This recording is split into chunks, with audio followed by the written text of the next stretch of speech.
The morning sun cast long shadows across the pristine gardens of Windsor Castle, but inside the ancient stone walls, darkness seemed to linger in every corner.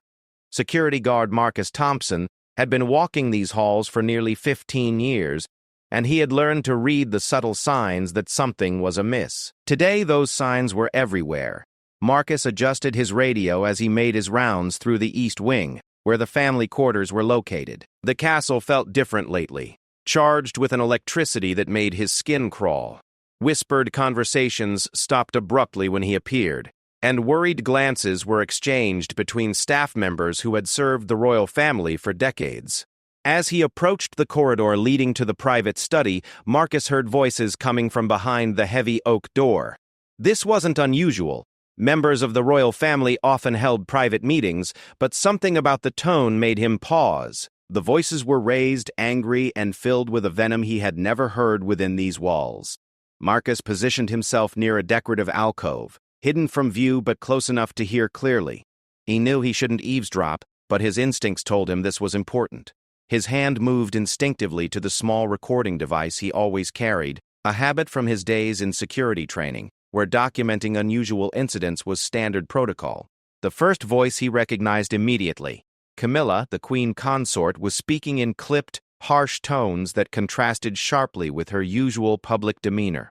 Her words were calculated, each syllable dripping with barely contained fury. "That child needs to understand his place," Camilla hissed. "He may be third in line to the throne, but he's still just a child, and children should be seen and not heard."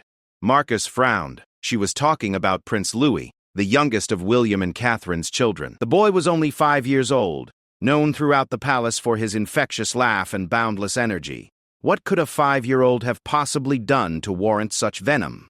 "He embarrassed me at the state dinner last week," Camilla continued, her voice growing more agitated. "Running around, making noise, drawing attention away from important matters. The foreign dignitaries were more interested in watching his antics than listening to the king's speech." Marcus remembered that dinner. Prince Louis had indeed been present, dressed in a miniature formal outfit that had charmed everyone present. The child had been perfectly behaved during the formal proceedings, only becoming animated during the more relaxed portion of the evening when other children were present. The foreign dignitaries had smiled warmly at his innocent joy, seeing it as a refreshing reminder of the human side of the royal family. "The boy needs discipline," Camilla's voice cut through his thoughts. "Real discipline, not the soft approach that William and Catherine seem to favor. I've spoken to Charles about it, and he agrees that something must be done." Marcus felt his blood run cold. There was something in her tone that suggested this wasn't just about table manners or proper behavior. This felt darker, more threatening. "If William won't control his son properly," Camilla continued, "then perhaps Louis needs to learn some hard lessons about consequences. Children have accidents all the time in big castles like this. Stairs can be dangerous for little legs. Gardens have thorns and hidden dangers. Kitchens have sharp knives and hot surfaces." Marcus's hand tightened on his recording device. Was she actually suggesting harm might come to Prince Louis? The implications were staggering.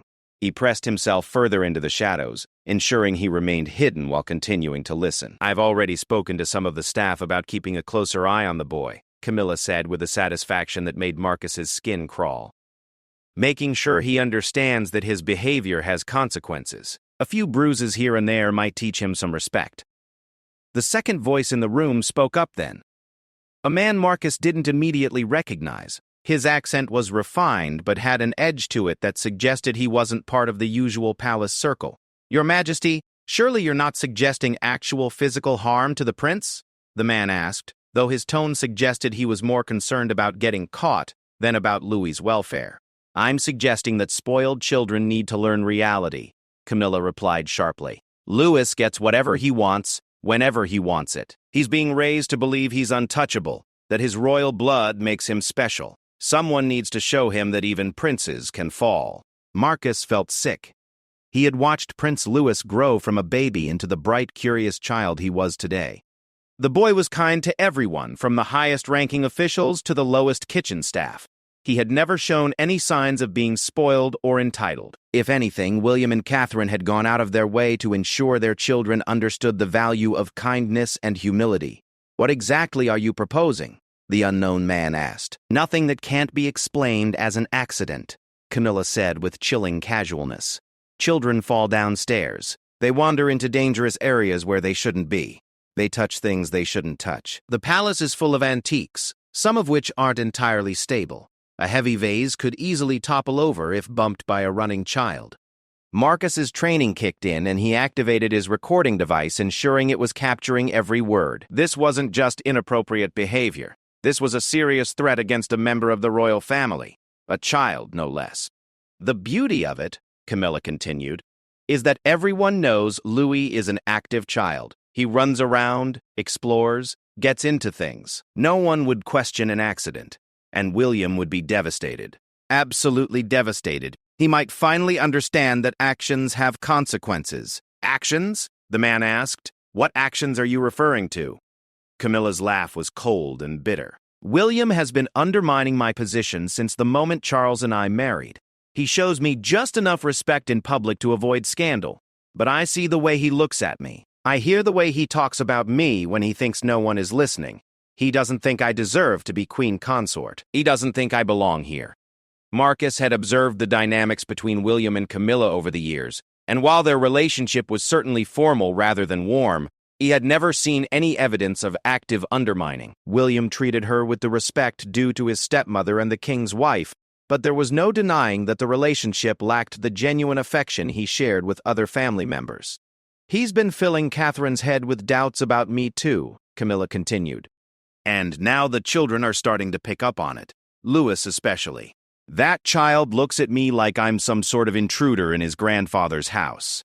Marcus shook his head in disbelief. Prince Louis was 5 years old.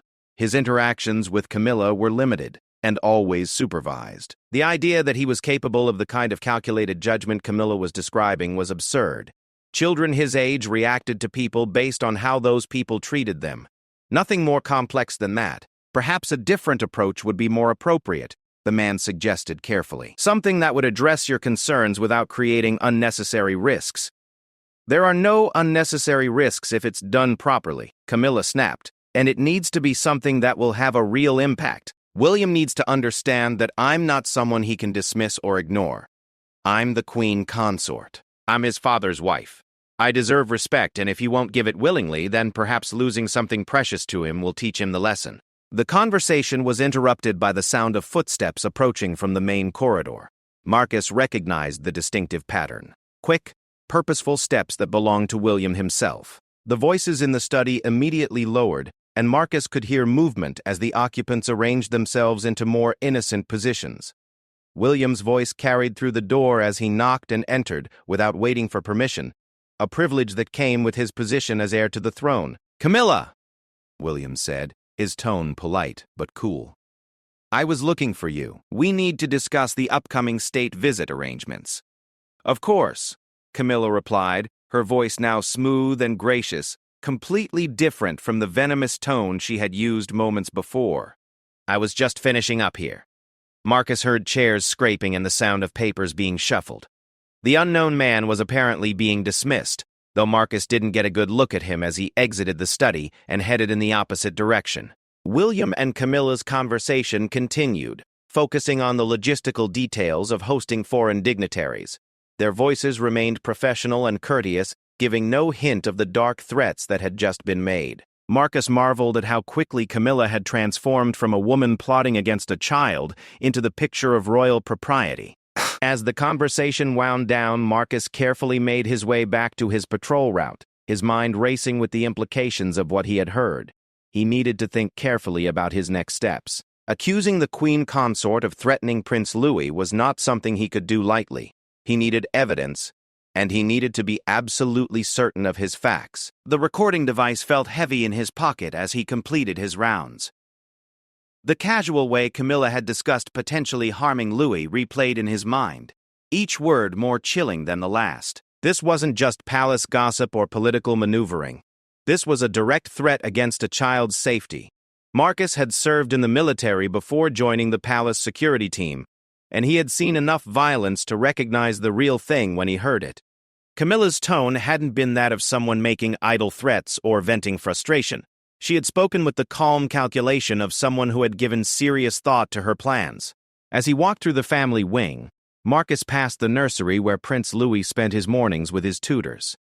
Through the open door, he could see the little boy working on his letters, his tongue poking out slightly in concentration. The sight filled Marcus with a protective fury he hadn't felt since his own children were young.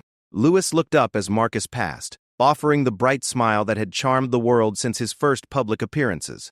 "Hello, Mr. Marcus," he called out cheerfully, waving his pencil in greeting. "Hello, Your Highness," Marcus replied, managing to keep his voice steady despite the turmoil in his chest. "Working hard on your letters?"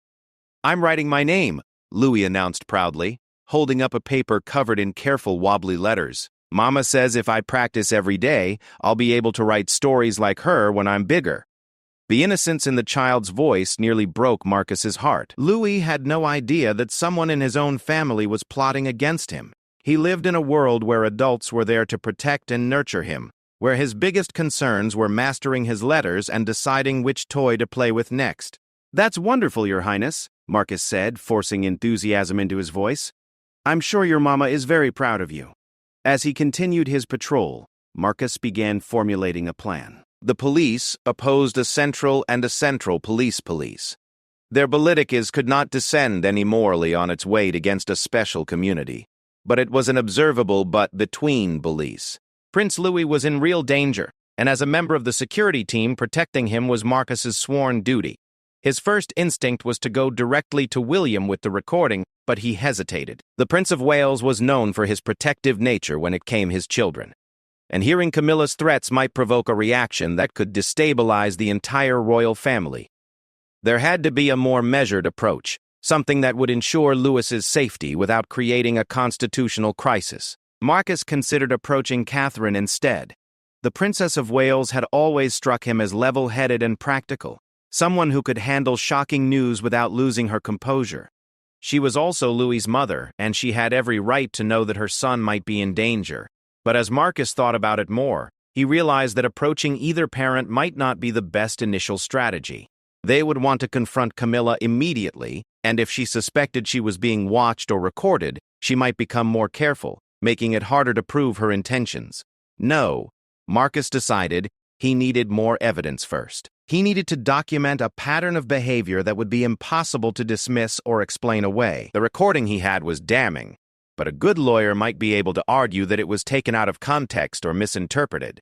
As the day wore on, Marcus found himself paying closer attention to Camilla's movements and interactions. During the afternoon, he observed her speaking with several staff members in hushed tones, conversations that stopped abruptly whenever anyone else approached. He noticed her watching Louis during his scheduled outdoor playtime, her expression unreadable but certainly not benevolent. That evening, as Marcus prepared to end his shift, he made a decision that would change everything. He would continue monitoring the situation, gathering evidence, and protecting Prince Louis however he could. But he would also begin documenting everything in detail, creating a record that could be used if the situation escalated. The palace had protocols for dealing with threats against the royal family, but those protocols were designed for external threats. No one had ever anticipated needing to protect a royal child from someone within the family itself, someone who had intimate access and knowledge of the household routines. As Marcus walked to his car in the staff parking area, he reflected on the weight of responsibility that now rested on his shoulders. He had stumbled upon a secret that could destroy the royal family, but he had also discovered a threat that could harm an innocent child. The path forward would require careful planning, absolute discretion, and unwavering courage. The recording device in his pocket contained evidence of something unthinkable, but Marcus knew that having the evidence was only the beginning. Now he had to figure out how to use it to protect Prince Louis while minimizing the damage to the institution he had sworn to serve. The next few days would test everything he believed about duty, loyalty, and the difference between protecting the crown and protecting the people who wore it. 3 days had passed since Marcus first overheard Camilla's chilling threats against Prince Louis, and the atmosphere in Windsor Castle had grown increasingly tense. Marcus had been carefully observing patterns, documenting everything he witnessed, and what he discovered made his blood run cold. It started with small things that most people wouldn't notice. Staff assignments had been quietly reshuffled, with several long-time employees who were particularly fond of Prince Louis being transferred to other duties or different shifts. Marcus noticed that Sarah Mitchell, who had been Louis's primary caregiver during palace visits for over 2 years, had suddenly been reassigned to work with visiting dignitaries instead of the children. When Marcus casually asked about the changes, he was told they were part of a routine efficiency review ordered by the Queen Consort's office. But the timing was too convenient, and the people being moved were specifically those who had shown the most genuine affection for the young prince. Marcus had also noticed new faces among the staff temporary workers who didn't go through the usual extensive background checks required for permanent positions. These individuals seemed to have been placed specifically in areas where they would have access to the family quarters and children's areas. When he tried to access their employment records, he found they were filed under a special classification that required higher-level approval to review. The most disturbing development came on Tuesday afternoon when Marcus overheard a conversation between Camilla and her private secretary, a stern woman named Victoria Hartwell, who had joined the Queen Consort staff shortly after the coronation. Marcus had been conducting his routine security check of the blue drawing room when he heard voices from the adjoining private office. The door was slightly ajar, and the conversation was clearly audible. "Have you spoken with the kitchen staff about the new dietary restrictions?" Camilla was asking. "Yes, Your Majesty," Victoria replied in her crisp, efficient tone. "They understand that Prince Louis has developed some sensitivities and that his meals need special preparation." Marcus frowned. As far as he knew, Prince Louis had no dietary restrictions or food sensitivities. The boy was a healthy, normal 5-year-old who ate the same foods as his siblings, prepared by the same trusted kitchen staff who had been feeding the royal children for years. "Good," Camilla continued. "And you've made sure that only the designated staff members will be involved in that preparation?" "Absolutely. Mrs. Patterson and her usual team have been reassigned to other duties. The new kitchen assistant, James Wright, understands exactly what's required. He comes highly recommended for his discretion and attention to detail." Marcus made a mental note of the name. He had met James Wright briefly, a thin, nervous man in his 30s who claimed to have worked in several high-end restaurants before joining the palace staff on a temporary contract. There was something about Wright that had bothered Marcus from the beginning, though he hadn't been able to put his finger on exactly what it was. "What about the playground equipment inspection?" Camilla asked. "Scheduled for tomorrow morning," Victoria replied. "Mr. Blackwood will personally oversee the safety review. He understands that certain adjustments may be necessary for insurance purposes." This was even more alarming. The playground equipment in the castle's private gardens was inspected regularly by certified professionals, not by some random individual named Blackwood. Marcus had never heard of any safety concerns with the equipment, which was maintained to the highest standards and replaced frequently to ensure the safety of the royal children. "Excellent," Camilla said with satisfaction. "And the arrangements for this weekend's family gathering?" "Everything is in place," Victoria assured her. "The guest list has been finalized, and the seating arrangements ensure that Prince Louis will be positioned exactly where you specified. The outdoor activities have been planned to take advantage of the opportunities you mentioned." Marcus felt his heart pounding. The weekend gathering Victoria was referring to was a casual family event, where William, Catherine, and their children would be staying at Windsor for 2 full days. It was meant to be a relaxed, informal visit where the children could play freely in the extensive castle grounds.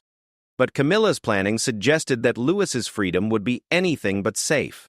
As the conversation continued, Marcus learned that Camilla had been meticulously planning what appeared to be multiple opportunities for accidents to befall Prince Louis. The dietary restrictions would ensure that he might become ill from something in his food.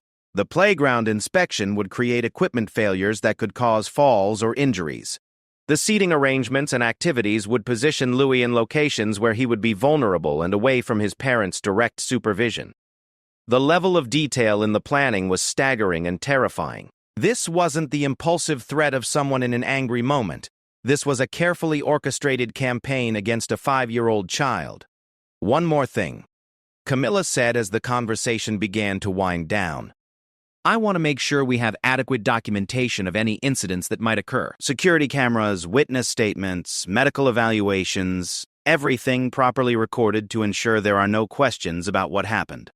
Of course, Your Majesty, Victoria replied. Mr. Thornfield in security has been briefed on the importance of thorough documentation. He understands that certain equipment malfunctions might affect camera coverage in strategic locations. Marcus felt physically ill.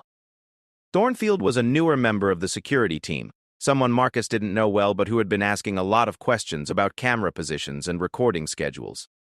Now Marcus understood why Thornfield was being positioned to ensure that any harm that came to Louis would either go unrecorded or be captured in a way that supported the accident narrative. The conversation ended and Marcus heard movement as Camilla and Victoria prepared to leave the office. He quickly moved away from the door, positioning himself at the far end of the drawing room as if he had been conducting a routine inspection of the windows. When Camilla emerged from the office, she paused briefly upon seeing Marcus. Her expression was carefully neutral, but Marcus caught a flicker of something calculating in her eyes, as if she was evaluating whether he might have overheard anything important. "Marcus," she said with a smile that didn't reach her eyes, "I hope everything is secure in this wing?" "Yes, Your Majesty," Marcus replied, keeping his voice steady and professional. "All systems are functioning normally." "Good," Camilla said. "Security is so important, especially with children in the household. We can never be too careful about their safety." The words were innocent enough, but spoken with the knowledge Marcus now possessed, they felt like a direct threat. Camilla was essentially telling him that she controlled the security systems and that Louis' safety depended on her goodwill. After Camilla left, Marcus stood alone in the drawing room, processing the full scope of what he had learned.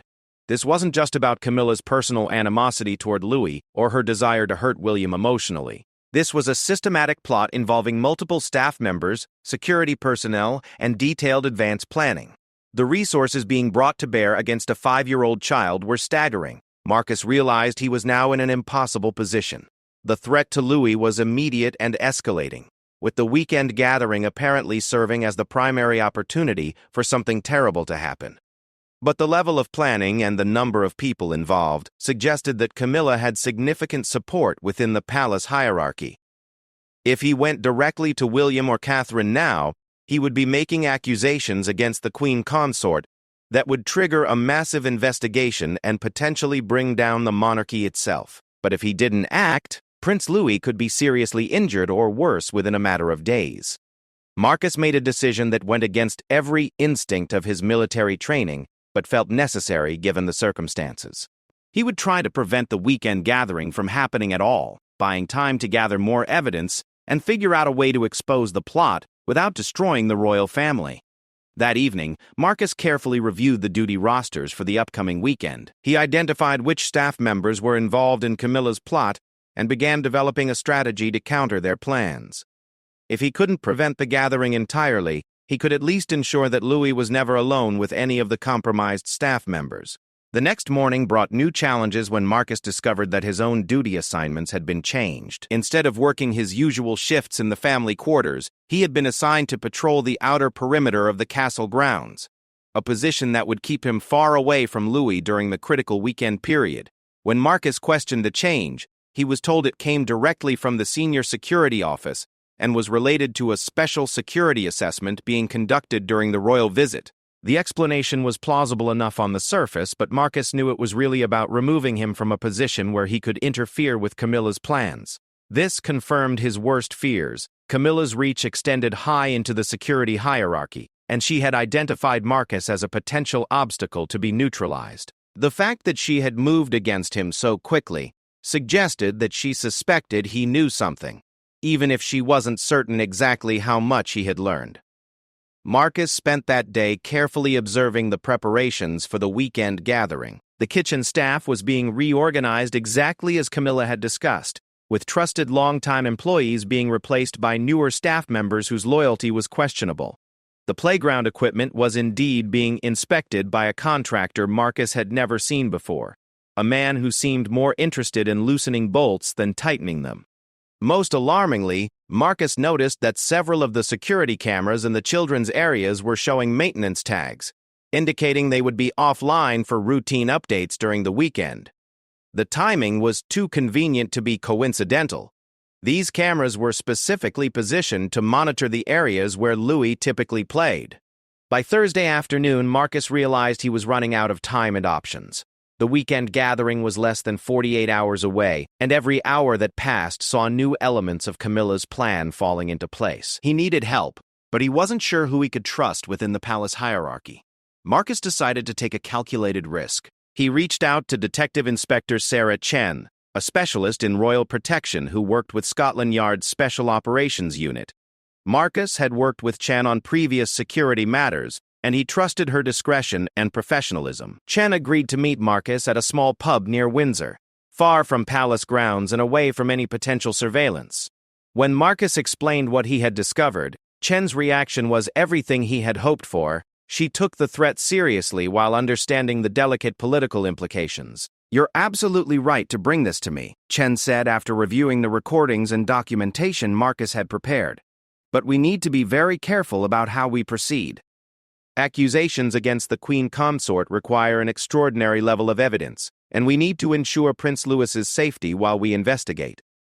Chen proposed a solution that would address both concerns. She would arrange for additional undercover protection for Louis during the weekend gathering, specialist officers who would blend in with the regular staff and ensure the prince was never in genuine danger.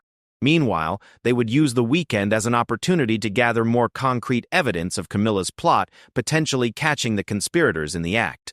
"If what you've told me is accurate," Chen explained, "then this weekend will be our best opportunity to document the conspiracy.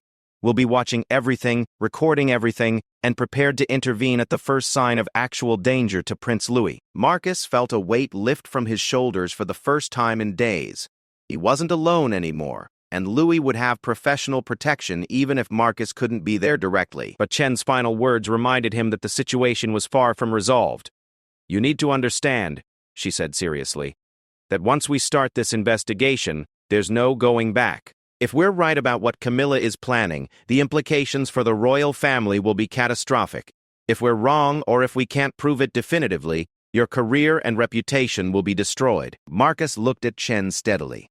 "I've been thinking about that for days," he said. "But there's a 5-year-old boy whose life is in danger. Whatever happens to me, whatever happens to the monarchy, protecting him has to come first." Chen nodded approvingly. "That's exactly the attitude we need. Now let's make sure we get this right." As they finalized their plans for the weekend operation, Marcus felt a mixture of hope and apprehension. The next 48 hours would determine not just the safety of Prince Louis, but potentially the future of the British monarchy itself. The stakes couldn't be higher, and the margin for error was essentially zero. The conversation with Chen had confirmed what Marcus already suspected. He was no longer just a security guard who had overheard something disturbing. He was now a key witness in what could become the most significant royal scandal in modern British history. The recording device in his pocket had become evidence that could either save a child's life or destroy a centuries-old institution.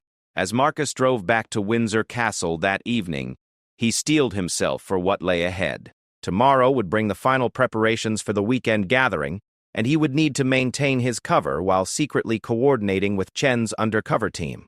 The next 48 hours would test everything he believed about duty, loyalty, and the courage required to do what was right in the face of overwhelming pressure to remain silent. Friday morning dawned gray and overcast, matching Marcus's mood as he arrived at Windsor Castle for what could be the most important day of his career. The weekend gathering was set to begin that afternoon, with William, Catherine, and their 3 children arriving for what was supposed to be a relaxed family visit with King Charles and Queen Camilla. Marcus had barely slept the night before, running through every detail of the plan he had developed with Detective Inspector Chen. 3 undercover officers would be infiltrating the castle staff, positioned strategically to monitor Prince Louis's safety while gathering evidence of Camilla's plot. Marcus himself had been assigned to the perimeter patrol, but Chen had equipped him with covert communication devices that would allow him to coordinate the operation from a distance. The morning brought the first sign that Camilla's plan was already in motion. As Marcus completed his initial security rounds, he noticed that several more regular staff members had been replaced with temporary workers. The familiar faces that had served the royal family for years were nowhere to be seen. replaced by individuals Marcus didn't recognize and couldn't vouch for. In the kitchen, the longtime head cook, Mrs. Patterson, had indeed been reassigned, just as Camilla had discussed. Her replacement was the thin, nervous man named James Wright, who was already busy preparing what he claimed were special meals for Prince Louis. When Marcus observed Wright working, he noticed the man was extremely careful about who could see what he was doing, turning his body to block the view whenever anyone approached his work area. The playground equipment inspection had also taken place overnight, conducted by the mysterious Mr. Blackwood, whom Marcus had never encountered before. Several pieces of equipment now bore fresh maintenance tags, and Marcus could see that bolts and safety features had been subtly compromised in ways that weren't immediately obvious but could cause failures under stress. Most concerning was the discovery that the security camera network had been systematically disabled in key areas. The official explanation was routine maintenance, but Marcus recognized that the cameras being taken offline were specifically those that would monitor Louis's typical play areas and the routes between different parts of the castle. By midday, Marcus was convinced that every element of Camilla's plan was falling into place with military precision. The level of coordination required suggested that this plot had been in development for weeks or even months, with Camilla carefully identifying vulnerabilities and recruiting accomplices throughout the palace hierarchy. At 2 o'clock, the royal convoy arrived with William, Catherine, and their children. Marcus watched from his assigned position near the main gates as the family emerged from their vehicles. Prince Louis bounded out with his characteristic energy, excited to explore the vast grounds of Windsor Castle. The sight of the innocent, happy child filled Marcus with renewed determination to protect him at all costs. Catherine looked radiant as always, but Marcus noticed she seemed more attentive to the children than usual, keeping them closer to her side as they walked toward the castle entrance. William appeared relaxed but alert, his protective instincts as a father clearly engaged even in what should have been a safe family environment. As the family disappeared into the castle, Marcus activated his covert communication system and confirmed that Chen's undercover officers were in position. Officer James Sullivan was working in the kitchen under the identity of a temporary assistant, positioned to monitor James Wright and any attempts to tamper with Louis's food. Officer Maria Santos had infiltrated the housekeeping staff and would be responsible for monitoring the areas where Louis typically played. Officer David Park was posing as a groundskeeper, giving him access to the outdoor areas and playground equipment. The first incident occurred within an hour of the family's arrival. Marcus was patrolling the outer perimeter when he received an urgent communication from Officer Sullivan in the kitchen. Subject Wright just added an unknown substance to a meal marked for Prince Louis, Sullivan reported quietly. Appeared to be a powder from a small vial he kept hidden in his jacket pocket. I managed to photograph the action, but I couldn't prevent it without blowing my cover. Marcus felt his heart racing. The poisoning attempt was happening exactly as Camilla had planned, but at least they now had evidence of deliberate tampering with Louis's food. "Can you ensure the meal doesn't reach the prince?" Marcus asked. "Already handled," Sullivan replied. "I caused a small accident that contaminated the plate. Wright is preparing a replacement, but I'm watching him closely. He seems frustrated that the first attempt failed." This was exactly the kind of evidence Chen needed to build a case, but it also confirmed that Louis was in immediate danger. Marcus realized that even with their precautions, they were essentially playing a deadly game of cat and mouse with Camilla and her accomplices. The second incident came an hour later when Officer Santos reported suspicious activity in the playroom area. Subject Victoria Hartwell just finished adjusting something in the toy chest, Santos communicated. Appeared to be loosening hinges on a heavy wooden chest that Prince Louis uses regularly. The lid could potentially fall and cause serious injury. Marcus felt sick. The toy chest Santos was describing was one of Louis's favorite places to explore, filled with games and puzzles that had entertained royal children for generations. The idea that it had been weaponized against a 5-year-old was almost incomprehensible. "Can you secure it safely?" Marcus asked. "Working on it now," Santos replied. "I'm going to report a safety concern and have it removed for inspection." But they're really trying to hurt this child. As the afternoon progressed, Marcus received report after report of near misses and dangerous situations that his team managed to prevent just in time. A loose banister railing that could have caused a fall down the stairs. A malfunctioning door that could have trapped Louis in a room. playground equipment that had been sabotaged to break under a child's weight. Each incident was carefully planned to look like an accident, but the pattern was unmistakable. Someone was systematically trying to injure Prince Louis, using their intimate knowledge of his habits and preferences to create maximum danger with minimum suspicion. The most chilling moment came around 4 o'clock when Marcus observed Camilla herself conducting what appeared to be a casual tour of the areas where Louis was playing. She moved through the castle with an air of innocent interest, but Marcus could see her checking to ensure that her various traps were still in place. When Camilla discovered that several of the dangerous situations had been accidentally discovered and corrected by staff, her expression darkened considerably. She began having hushed conversations with Victoria Hartwell and several other accomplices, clearly frustrated that their carefully laid plans were being thwarted. Marcus realized that Camilla was beginning to suspect sabotage, which meant the undercover operation was at risk of being exposed. He communicated this concern to Chen, who was monitoring the situation from a command post in Windsor Town. "We need to be prepared for escalation," Chen responded. "If Camilla realizes her plan is being disrupted, she may try something more direct and immediate. Keep all officers on high alert." That warning proved prophetic when, just before dinner, Officer Park reported a direct confrontation brewing in the gardens. Prince Louis is playing near the Rose Garden with his siblings. Park communicated urgently. Camilla is approaching with 2 unidentified men. Her body language is aggressive and she appears to be directing the men toward specific positions around the garden. This feels like it's about to escalate beyond subtle sabotage. Marcus felt a moment of panic. His position on the perimeter was too far from the gardens to intervene directly, and he couldn't abandon his post without raising suspicions about why a perimeter guard was suddenly interested in the family areas. "Can you get closer?" Marcus asked Park. "Already moving," Park replied. "But if this goes bad, I may have to break cover to protect the prince."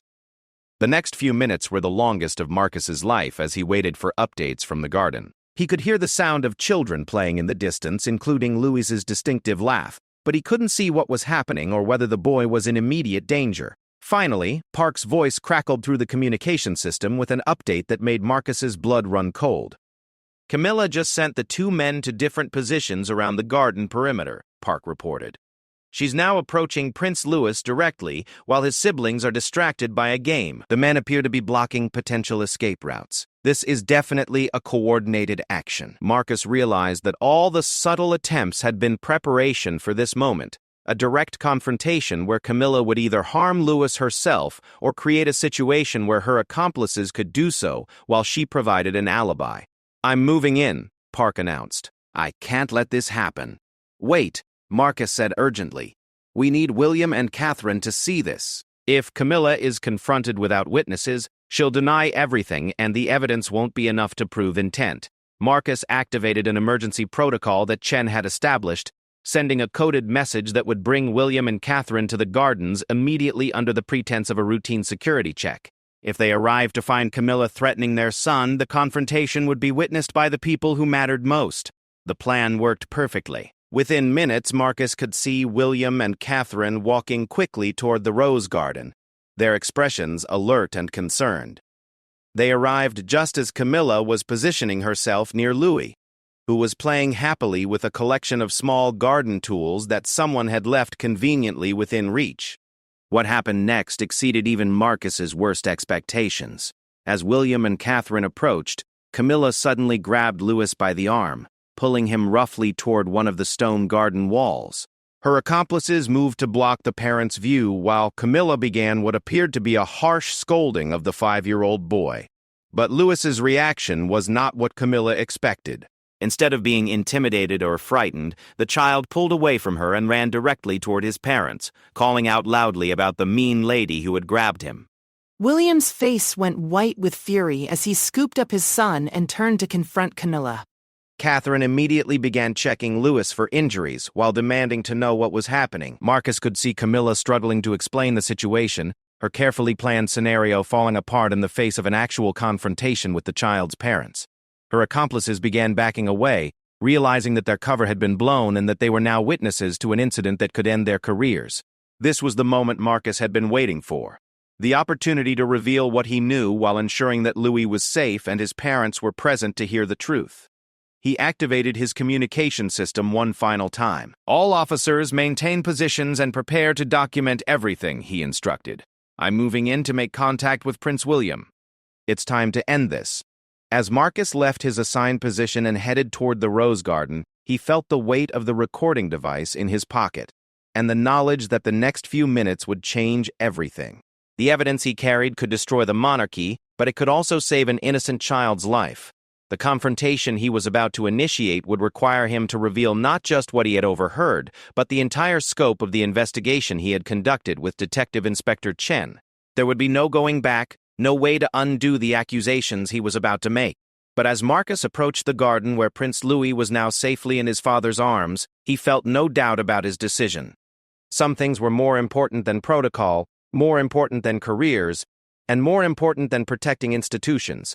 The safety of a child was one of those things. The recording device that contained Camilla's threats felt like a weapon in his pocket, not a weapon meant to destroy, but one meant to protect.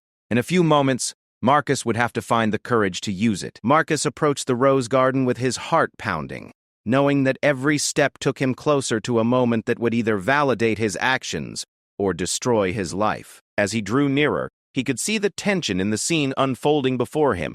William holding Louis protectively while demanding answers from Camilla.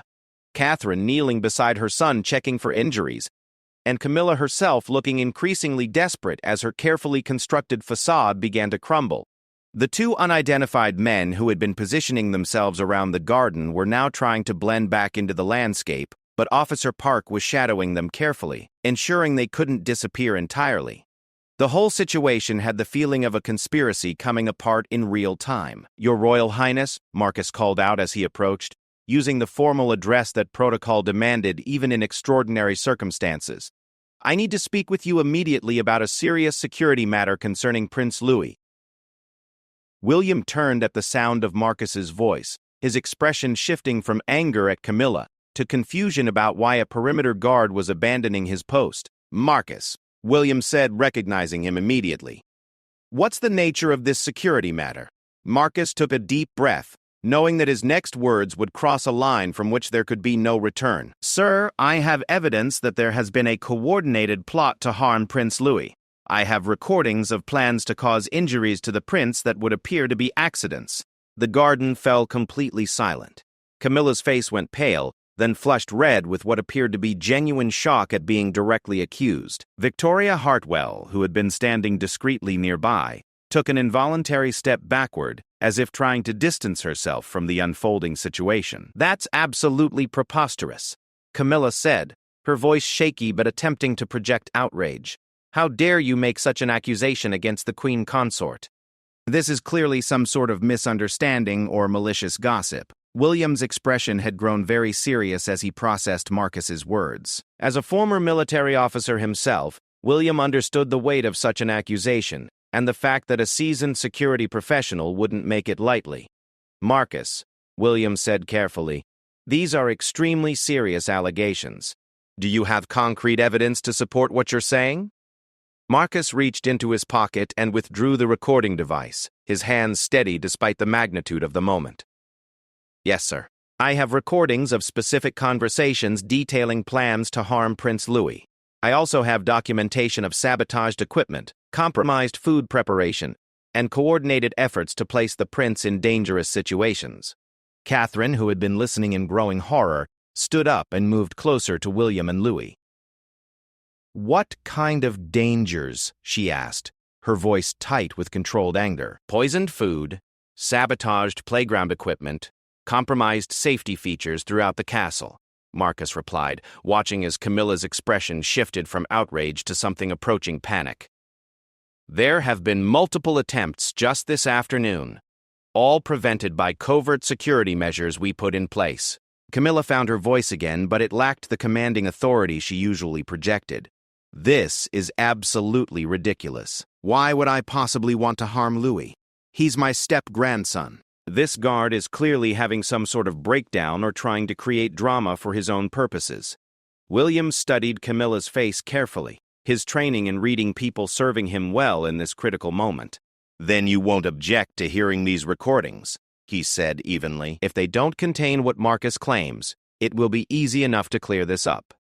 The request sent Camilla into visible distress. "I don't think recordings made without permission should be listened to," she said quickly. "There are privacy concerns, legal issues. This whole thing should be handled through proper channels, not in a garden confrontation." Catherine's maternal instincts had fully kicked in, and she was no longer willing to observe diplomatic niceties. "If someone has been threatening my son, I want to hear it right now," she said firmly. Privacy concerns are secondary to Lewis's safety. Marcus looked at William, seeking permission to proceed.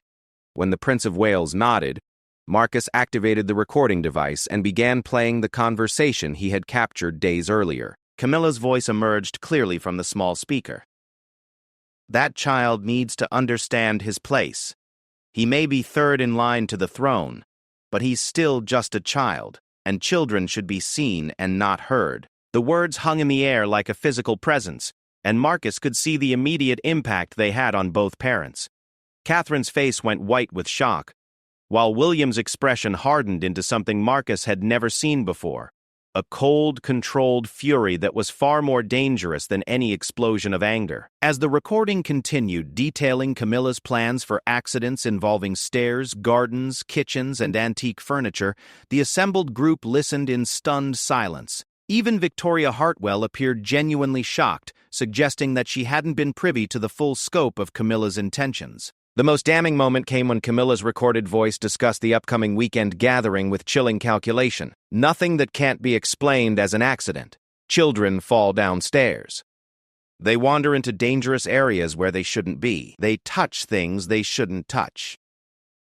When the recording reached the part about using Lewis's potential injuries to devastate William emotionally, Catherine made a sound that was part gasp, part sob.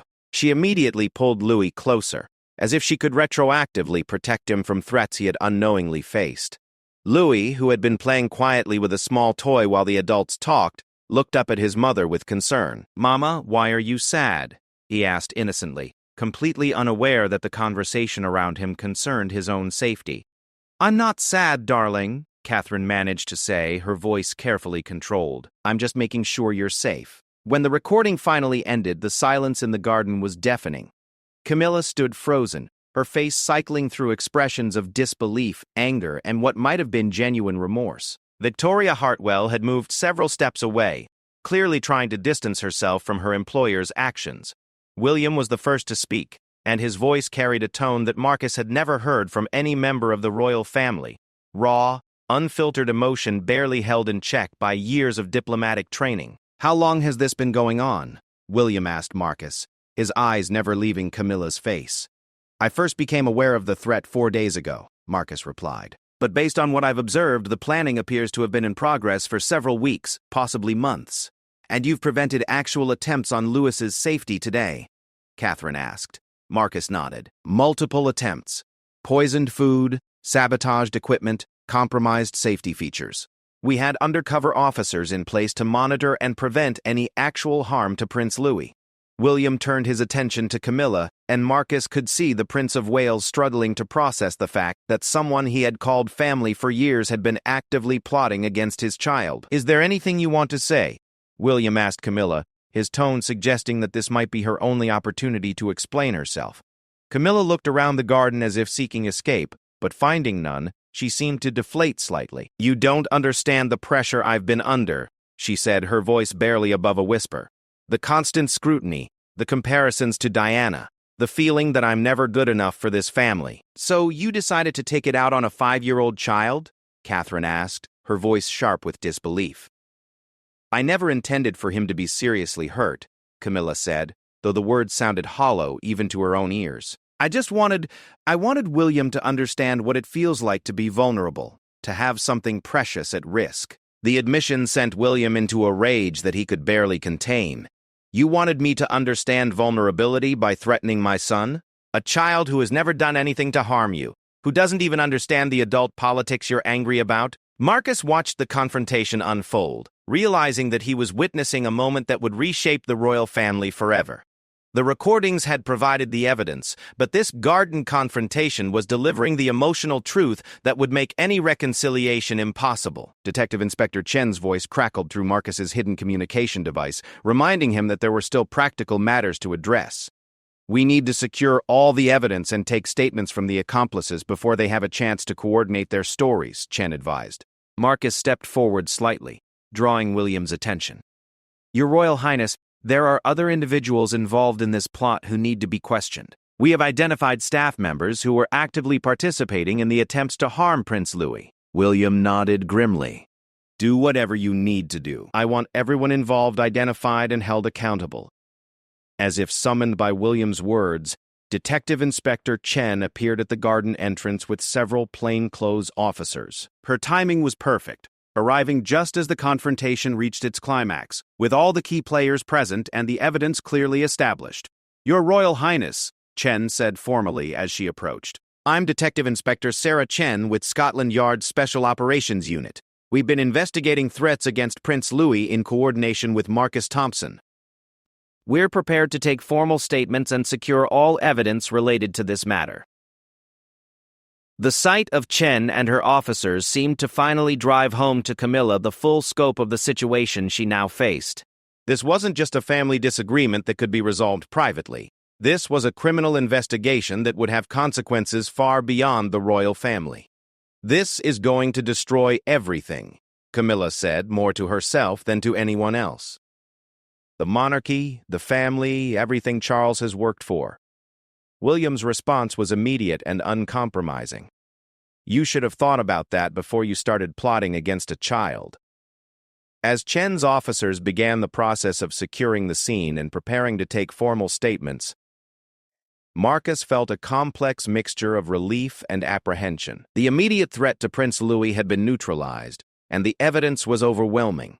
But the investigation that would follow, and the public revelation of what had happened, would create consequences that none of them could fully predict. The recording device that had started everything was now evidence in a criminal investigation that would likely reshape the British monarchy. But as Marcus looked at Prince Louis, safe in his father's arms and still blissfully unaware of the danger he had faced, Marcus felt certain that he had made the right choice.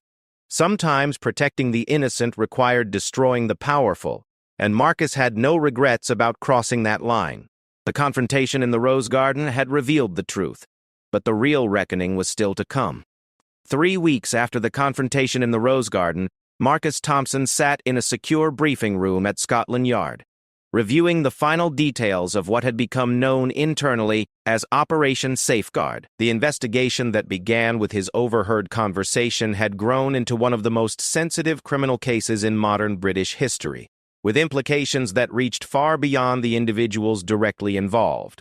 Detective Inspector Chen sat across from him, surrounded by files, recording equipment, and evidence that painted a picture of conspiracy that had shocked even experienced investigators. The scope of Camilla's plot had proven to be far more extensive than anyone had initially imagined.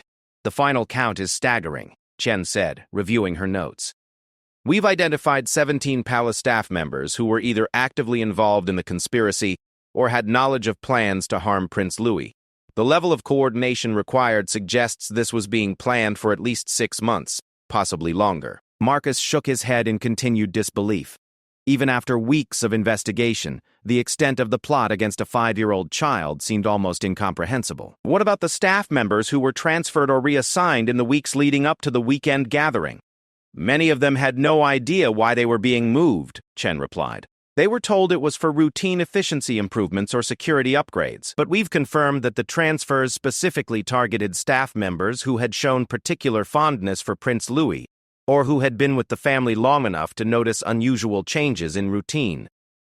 The investigation had revealed a systematic campaign to isolate Prince Louis from his normal protections, while placing him in contact with individuals who either wished him harm or were willing to facilitate it for money or other considerations. The kitchen assistant James Wright had been paid a substantial sum to poison the child's food with a substance that would cause severe gastrointestinal distress, not necessarily fatal, but certainly dangerous for a young child. The playground equipment sabotage had been even more sinister.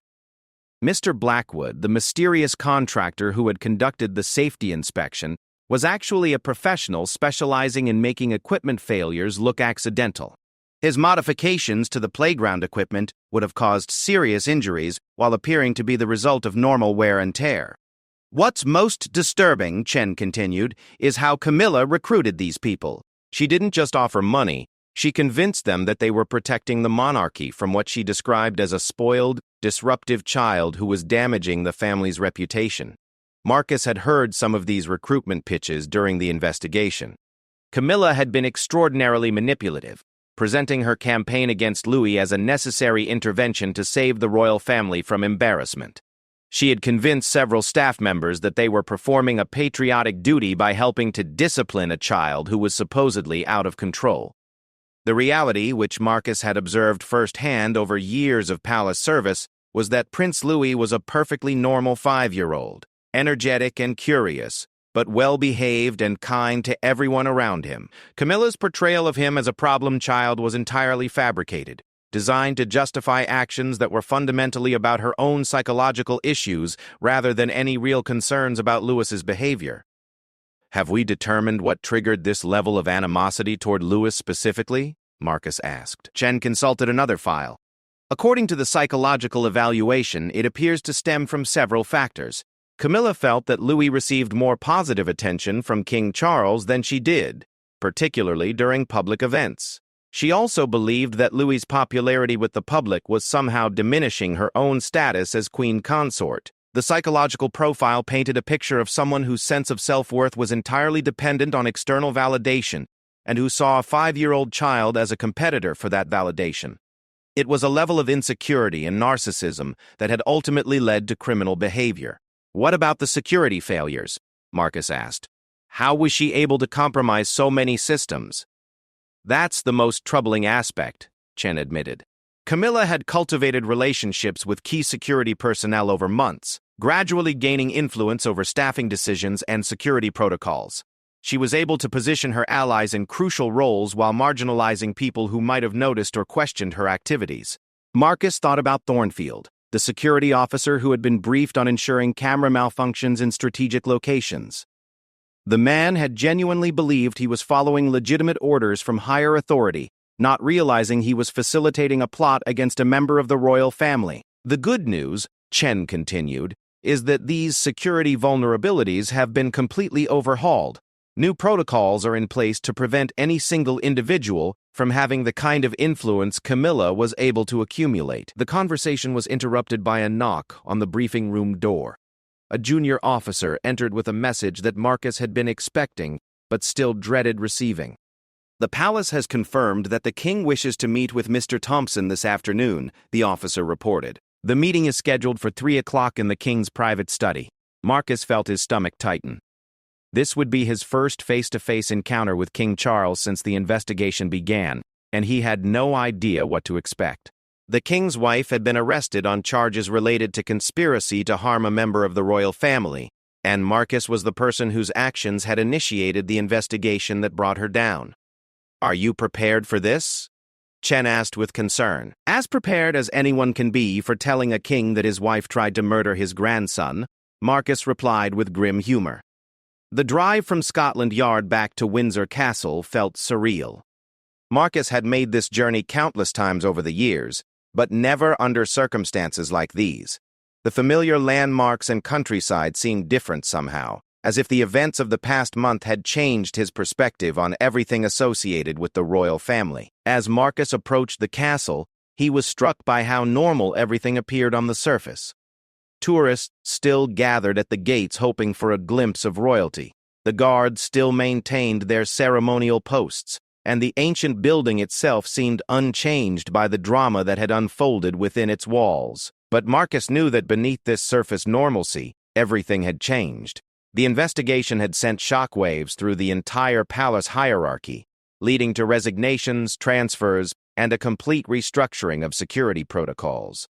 More importantly, it had shattered the family dynamic that had existed since King Charles's marriage to Camilla. Marcus was escorted through familiar corridors by guards who treated him with a new level of respect mixed with curiosity. His role in protecting Prince Louis had become known throughout the palace, transforming him from a routine security officer into something approaching a hero figure among the staff who genuinely cared about the royal children. The king's private study was a room Marcus had seen before but never entered. It was smaller and more intimate than the formal reception rooms, filled with personal photographs, books, and mementos that revealed Charles's private interests and relationships. King Charles was standing near the window when Marcus entered, looking out at the same gardens where the confrontation with Camilla had taken place. He turned as Marcus was announced, and his expression was impossible to read, a mixture of exhaustion, sadness, and something that might have been gratitude. "Marcus," the king said, his voice carrying the weight of recent events. "Please sit down. We have much to discuss." Marcus took the offered chair, maintaining the respectful posture his training had ingrained while trying to read the king's mood. This conversation would determine not just his own future, but potentially how the royal family would move forward from this crisis. "I owe you an enormous debt," Charles began without preamble. "Your actions may have saved my grandson's life, and they certainly prevented a tragedy that would have destroyed our family in ways we're only beginning to understand." The king's words were not what Marcus had expected. He had been prepared for anger, blame, or at least questioning about why he hadn't acted sooner or through different channels. "I did what I believed was necessary to protect Prince Louis, Your Majesty," Marcus replied carefully. "Yes, you did," Charles agreed. "But you also did something far more difficult. You chose to do what was right, even when it meant destroying someone you were sworn to protect and respect. That kind of moral courage is rare in any profession, but it's especially difficult in ours, where loyalty and discretion are considered paramount virtues." The king moved to his desk and retrieved a folder that Marcus recognized as containing evidence from the investigation. "I've reviewed everything, the recordings, the investigation reports, the evidence of the multiple attempts on Louis's safety. The scope of Camilla's actions is incomprehensible to me." Marcus could hear the pain in the king's voice as he spoke about his wife's crimes. This was a man who had waited decades to marry the woman he loved, only to discover that she was capable of plotting against his own grandchild. "I need you to understand something," Charles continued. "The decision about how to proceed with this matter isn't just about justice or even about protecting Louis. It's about the future of the monarchy itself. The public revelation of what Camilla planned could destabilize the institution in ways that might take generations to repair." Marcus realized he was being brought into a conversation about matters far above his security clearance level. "What are you asking me, Your Majesty?" "I'm asking for your opinion," Charles replied. "You're the person who discovered this plot, investigated it, and ultimately stopped it. You understand better than anyone what the stakes are and what the costs might be. How do you think we should proceed?" The question was both an honor and a burden that Marcus had never expected to face. The king was essentially asking him to help determine the fate of the monarchy. "Your Majesty," Marcus said carefully, "I believe that Prince Louis's safety must remain the primary consideration. But I also believe that the truth has a way of coming out eventually, and it's usually better to control how it emerges rather than to let it surface unexpectedly." Charles nodded thoughtfully. "The investigation has been conducted with extraordinary discretion, but it can't remain secret indefinitely. Too many people know too many details." "What about Camilla herself?" Marcus asked. "Has she provided any explanation for her actions that might help in deciding how to proceed?" The king's expression darkened. "She continues to maintain that her actions were justified, that she was trying to protect the monarchy from what she saw as a disruptive influence. Even after being confronted with irrefutable evidence of her intentions, she shows little genuine remorse. This lack of remorse was perhaps the most troubling aspect of the entire situation. If Camilla had expressed genuine regret and sought help for the psychological issues that had led to her actions, there might have been a path toward some form of reconciliation or private resolution. But her continued justification of plotting against a child made any such resolution impossible. "The decision has been made," Charles said finally.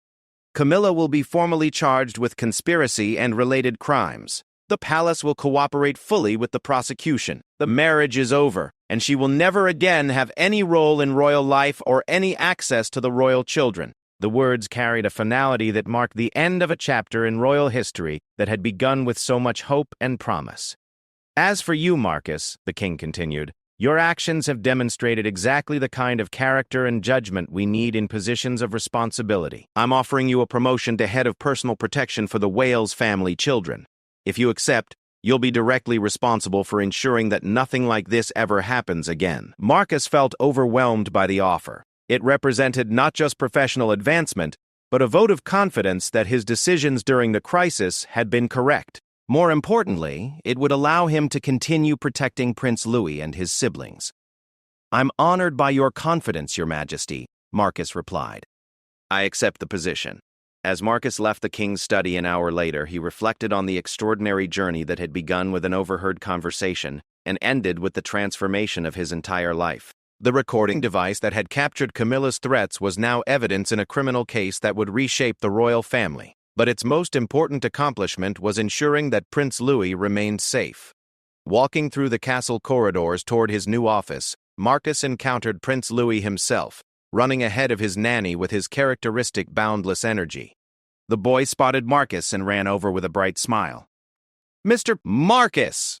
Louis called out happily. "Mama says you're going to be looking after us now." "That's right, Your Highness," Marcus replied, kneeling down to Louis's eye level. "I'm going to make sure you and your brother and sister are always safe." "Good," Louis said with the simple acceptance of childhood.